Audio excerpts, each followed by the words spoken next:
இன்னைக்கு super and க்ரீமியான திக்கான vegetable kurma hotel style தான் பார்க்க போகிறோம். இதுக்கு ஒரு குக்கரில் எண்ணெய் ஊற்றிட்டு ஒரு 3 வெங்காயம், 2 தக்காளி, 3 பச்சை மிளகாய், இஞ்சி பூண்டு சேர்த்து நல்லா வதக்கி எடுத்துக்கிறேன். நல்லா வழுவழுன்னு பேஸ்ட்டாக அரைச்சி எடுத்து வச்சுக்கோங்க. திருப்பி அதே கடாயில் பார்த்திங்கன்னா மசாலாவுக்கு சோம்பு, பட்டை, ஏலக்காய் சேர்த்துட்டு கட் பண்ணி வச்சுருக்க தேங்காயும் சேர்த்து நல்லா வதக்கி எடுத்து தனியாக ஒரு பேஸ்ட் மாதிரி அரைச்சி வச்சுக்கணும்.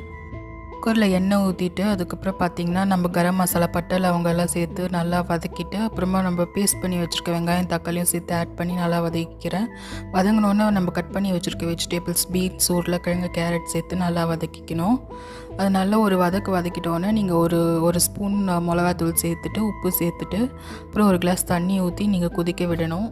இதுக்கப்புறம் 2 விசில் குக்கரில் வச்சுட்டு ஒரு விசில் ரிலீஸ் ஆனோடனே நம்ம அரைச்சி வச்சுருக்க பேஸ்ட்டையும் சேர்த்து ஆட் பண்ணி 2 கொதிக்க வச்சு கொத்தமல்லி தூவி இறக்கிட்டிங்கன்னா சூப்பரான குருமா ரெடி.